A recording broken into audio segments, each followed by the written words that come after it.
दोनों मुल्क नाकाम स्टेट हैं, फेल्ड स्टेट हैं। एक का नाम पाकिस्तान है, दूसरे का नाम इजराइल है। ये दोनों भी मजहब की बुनियाद पर बनाए गए थे।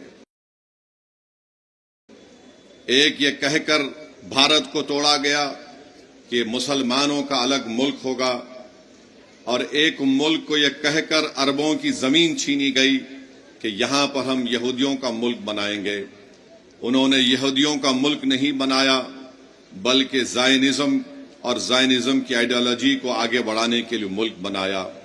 ये दोनों ममालिक एक फेल्ड स्टेट है, जहां पर उन्हीं के मुल्क में लोगों पर जुल्म किया जाता है। तो हम उम्मीद करते हैं कि हमारी सरकार, इस देश के प्रधानमंत्री, ये जो आतंकवादी हमला हुआ है, बुज़दिलाना हमला हुआ है, वो उस पर मौसर कार्रवाई करेंगे, मरने वालों को वो इंसाफ दिलाएंगे।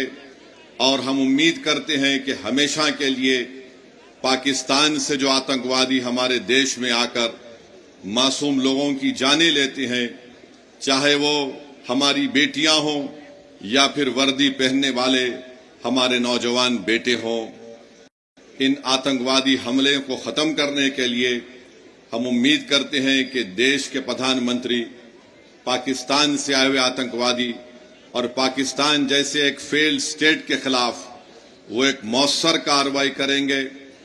ऐसा इक़दाम करेंगे कि दोबारा पाकिस्तान 100 मरतबा सोचेगा कि भारत की सरजमीन में आकर किसी को मारने के बारे में।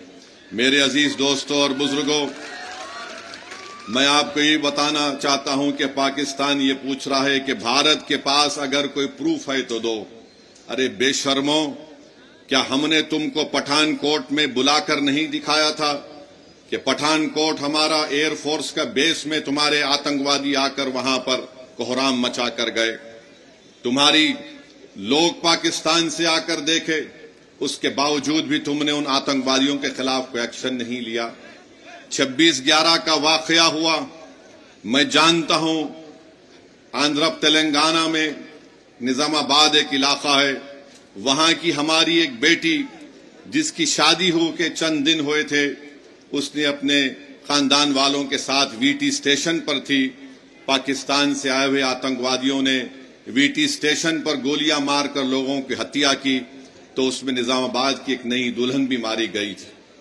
पाकिस्तान कभी भी इकरार नहीं करेगा कि उनके मुल्क से आतंकवादी आकर भारत में लोगों का कत्ल कर रहे हैं। पाकिस्तान को अब समझाने का वक्त खत्म हो चुका है। मैं बड़ी जिम्मेदारी के साथ जज्बात में लाए बगैर कह रहा हूं कि ये वक्त जवाब देने का है, ये वक्त सोचने का नहीं है।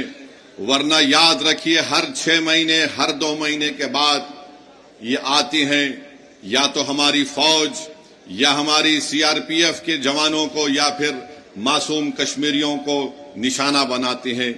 तो हम उम्मीद करते हैं कि हमारी हुकूमत इनके खिलाफ एक मौसर इक़दाम करेगी।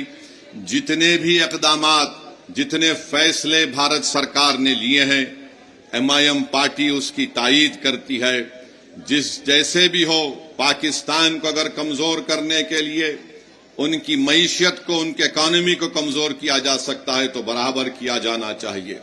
और जो भी तरीक़ेकार हुकूमत इस्तेमाल करेगी, हम उम्मीद करते हैं कि आतंकवाद खत्म होगा। ये देश का मसला है, ये कोई सियासी मसला नहीं है, और लोगों को भी इस पर राजनीति करने की कोई जरूरत नहीं है।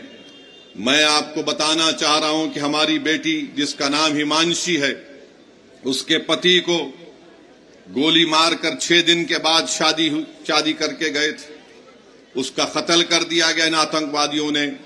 ये हमारी बेटी हिमांशी का एक पैगाम देती है, हमारे देश में बसने वाले जो लोग हिंदू मुस्लिम का जहर फैला रहे हैं, वो कहती है कि मैंने अपने पति को खोया, मगर मैं नहीं चाहती कि मुसलमान और कश्मीरियों के खिलाफ नफरत के मजारे किए जाएं। हम उम्मीद करते हैं कि भारत सरकार हमारी इस बेटी जिसने अपने पति को खोया है, उसके इस अल्फाज को याद रखेगी, और देश कभी उन लोगों को माफ नहीं करेगा जो ऐसे वक्त में बजाय हम मुत्तहिद होकर ان आतंकवादियों से और इन आतंकवाद को प्रमोट करने वाले देश से मुकाबला करें जो हमारे मुल्क में इसका फायदा उठाकर नफरत को फैलाना चाहते हैं। याद रखो, इस वक्त पर हमको नफरत नहीं, हमको अमन को और मोहब्बत को पैदा करना है ताकि हम देश को मजबूत रख सकें। और जो लोग नफरत और जहर फैला रहे हैं, याद रखो तुम एलईटी और पाकिस्तान के चेहरों पर मुस्कुराहट लेकर आ रहे हो। हम ये चाहते हैं कि इन जालिमों के चेहरों से मुस्कुराहट खत्म हो जाए। हम ये चाहते हैं कि जो लोग हमारे पड़ोस मुल्क में बैठकर हमारे बच्चियों को हम बेवा होते देख रहे हैं, हम ये चाहते हैं कि उनकी आंख में आंसू आए, वो रोएं, अपनी किस्मत पर रोएं। और आज ये वक्त है कि भारत को एक मुत्तहिदा तौर पर ऐसे लोगों के खिलाफ पैगाम देना है। हम भारत के प्रधानमंत्री से इस बात का मुतालिबा करते हैं कि जितने 26 लोग वहां पर मारे गए, भारत सरकार उनको शहीद का रुतबा दे ताकि लोग हमेशा के लिए उनको याद रख सकें। ये मैं ही नहीं कह रहा हूं, बल्कि उन परिवार के लोग इस बात का मुतालिबा कर रहे हैं कि जो लोग मारे गए उनको शहीद का रुतबा दिया जाए। जो मारे गए उनके परिवार के लोग कह रहे हैं कि हम इंतजार कर रहे हैं कि कब हमारे मरने वालों से इंसाफ होगा। हम उम्मीद करते हैं कि भारत सरकार एक ठोस और मजबूत इक़दाम करेगी ताकि आतंकवाद का खात्मा हो सके। दूसरी बात मेरे अजीज दोस्तों और बुजुर्गों, मैंने कहा कि मेरी खुशकिस्मती है कि मैं यहाँ पर इस तारीखी सरजमीन पर आया हूँ और जो लोग बिहार हो या भारत हो, यहाँ पर जहर उगल रहे हैं समाजों के दरमियान में, समुदाय के दरमियान में, मैं उनको याद दिलाना चाहता हूं कि बतख मियान अंसारी ने जो कुर्बानी दी उसको याद रखो। उनको कहा गया कि गांधी जी के खाने में जहर मिला दिया जाए, तो शख्स ने कहा कि मैं नहीं मिला सकता और जाकर गांधी जी को बता दिया कि आपके खाने में जहर डाल दिया गया है। ये और बात है कि कितनी सरकारें बनी भारत में, मगर किसी ने भी बतख मियां को वो इज्जत नहीं दी जो उनको मिलनी चाहिए थी।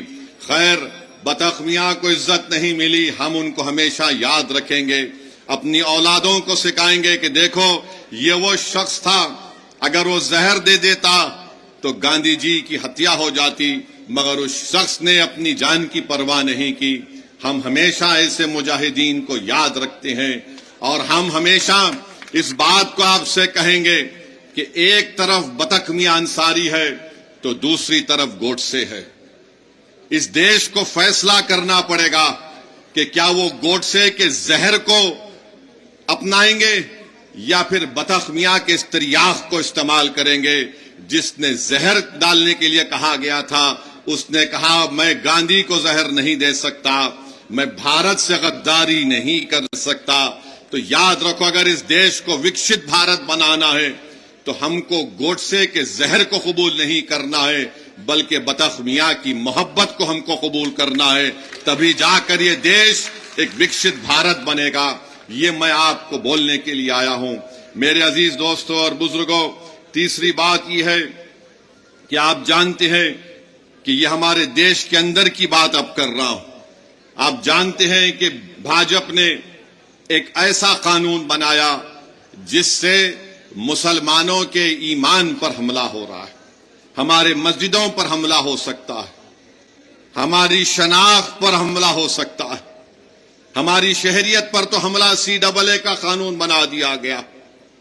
याद रखिए, ये वक्फ तरमीमी कानून 2025 जो बनाया गया है, ये सिर्फ और सिर्फ RSS की एक कोशिश है कि भारत के मुसलमानों से उनकी मस्जिदों को छीन लिया जाए, उनकी दरगाहों को छीन लिया जाए, उनके खानखाहों को छीन लिया जाए, कब्रस्तानों को छीन लिया जाए, ईदगाह को खत्म कर दिया जाए, इमाम बाड़ों को खत्म किया जाए। मैं आपसे अपील कर रहा हूं कि आप इस काले कानून के खिलाफ मुत्तहिदा तौर पर खड़े हो जाइए और एक आवाज में हम सबको यह पैगाम देना है कि भारत के संविधान को बचाना है और वक्फ के कानून को वापस लेना है। मोदी, ये हमारा ऐलान होना चाहिए کیونکہ یہ قانون بابا صاحب امبیڈکر کے بنائے ہوئے سمویدھان کے فنڈامنٹل رائٹس کے خلاف بنایا گیا ہے۔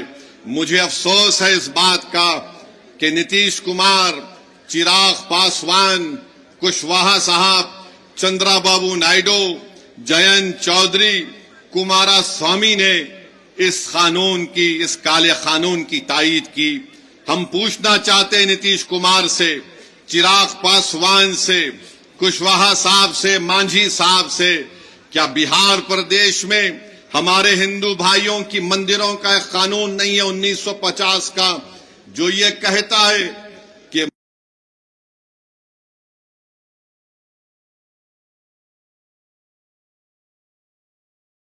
مندروں میں وہی لوگ ممبر بن سکتے ہیں جو ہندو دھرم سے ان کا تعلق ہے؟ جب آپ کے لیے کوئی بات اچھی ہے تو پھر مسلمان دھرم کے وقف بورڈ میں آپ کیسے کسی غیر مسلم کو ممبر بنائیں گے؟ جب آپ قانون بنا دیے کہ کوئی ہندو سے صرف ہندو ہی ممبر بنے گا تو پھر مسلم وقف بورڈ میں آپ کیسا قانون بنائے کہ غیر مسلم یہاں پر ممبر بنے گا؟ بنانے کی وجہ کیا ہے ہم کو بتاؤ آپ، مگر وجہ نہیں بتاتے ہیں۔ ارے اگر بودھ گایا میں صرف ہندو اور بودھ اس کے ممبر بن سکتے ہیں تو پھر بہار کے وقف بورڈ میں کیسے کوئی غیر مسلم ممبر بن سکتا ہے؟ بتاؤ ہم کو، سمجھاؤ ہم کو۔ تم سمجھا نہیں سکتے، تمہارے پاس کوئی دلیل نہیں ہے، تم صرف مسلمانوں سے نفرت کی بنیاد پر ایک کالا قانون بنائے ہو۔ تم وقف کی جائیدادوں کو لوٹ